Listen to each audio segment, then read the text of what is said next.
Hello ವೀಕ್ಷಕರೇ, ನಿಮಗೆಲ್ಲರಿಗೂ ನನ್ನ ಯೂಟ್ಯೂಬ್ ಚಾನಲ್ಗೆ ಸ್ವಾಗತ. ಸಮನ್ವಿ ಸಮರ್ಥ್ ಭಾವನಾತ್ಮಕ ಕತೆ 17.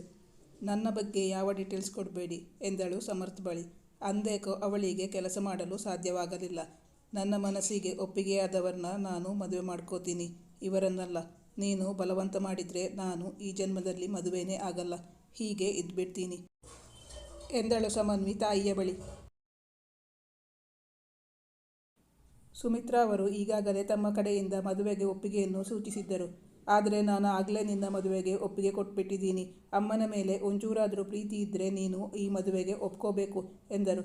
ಅಂದು ರಾತ್ರಿ ರಾಕೇಶ್ನಿಂದ ಕರೆ ಬಂದಿತ್ತು. ಅವಳಿಗೆ ನಾಳೆ ಸಂಜೆ ಹೊರಗೆ ತಿರುಗಾಡಲು ಹೋಗೋಣ ಎಂದು ಕರೆದಿದ್ದ. ಸಮರ್ಥ್ಗೆ ಇದು ಯಾವ ವಿಷಯವೂ ಗೊತ್ತಿರಲಿಲ್ಲ. ಅವನಿಗೂ ನಾಳೆ ಅವಳಿಂದ ಏನೋ ಕೆಲಸವಾಗಬೇಕಾಗಿತ್ತು. ಅದಕ್ಕಾಗಿ ಅವನು ಕರೆ ಮಾಡುತ್ತಲೇ ಇದ್ದ. ಆದರೆ ಸಮನ್ವಿ ತನ್ನ ಸೆಲ್ಫೋನನ್ನು ಸ್ವಿಚ್ ಆಫ್ ಮಾಡಿ ಇಟ್ಟಿದ್ದಳು. ಹಾಗಾದರೆ ಸಮನ್ವಿ ಸಮರ್ಥನ ಜೊತೆ ಹೋಗುತ್ತಾಳಾ, ಇಲ್ಲ ರಾಕೇಶ್ ಜೊತೆ ತಿರುಗಾಡಲು ಹೋಗುತ್ತಾಳಾ? ಅವಳು ತಾಯಿಯ ಬಲವಂತಕ್ಕೆ ಮಣಿದು ರಾಕೇಶ್ನನ್ನು ಮದುವೆಯಾಗುತ್ತಾಳಾ? ರಾಕೇಶ್ನನ್ನು ಮದುವೆಯಾಗದಿದ್ದಲ್ಲಿ ಅವಳು ತನ್ನ ತಾಯಿಗೆ ಅವಮಾನ ಮಾಡಿದಂತಾಗುತ್ತದೆ. ಅದು ಅವಳಿಗೂ ಇಷ್ಟವಿಲ್ಲ. ಹಾಗಂತ ಒಲ್ಲದ ಮದುವೆಯಾಗಲು ಅದು ಸುತರಾಮ್ ಇಷ್ಟವಿಲ್ಲ ಸಮನ್ವಿಗೆ ಆಫೀಸ್ನಲ್ಲಿ ಕೆಲಸ ಮಾಡಲು ಆಗುವುದಿಲ್ಲ. ಆದ್ದರಿಂದ ಅವಳು ಕೆಲಸಕ್ಕೆ ರಾಜೀನಾಮೆ ಕೊಡಬೇಕೆಂದು ತೀರ್ಮಾನಿಸುತ್ತಾಳೆ. ಅದನ್ನು ಸಮರ್ಥ್ ಸ್ವೀಕರಿಸುತ್ತಾನಾ?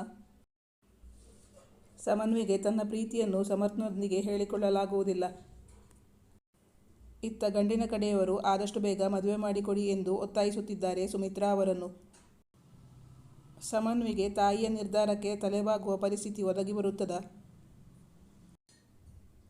ಆದರೆ ಇವತ್ತೇ ಈ ಎಪಿಸೋಡ್ ಹಾಕಬೇಕು ಅಂತಿದ್ದೀನಿ. ರಾತ್ರಿ 11 ಗಂಟೆ ತನಕ ವೆಯ್ಟ್ ಮಾಡುವ ನಿಮ್ಮ ಅಭಿಮಾನಕ್ಕೆ ಅನಂತ ಧನ್ಯವಾದಗಳು.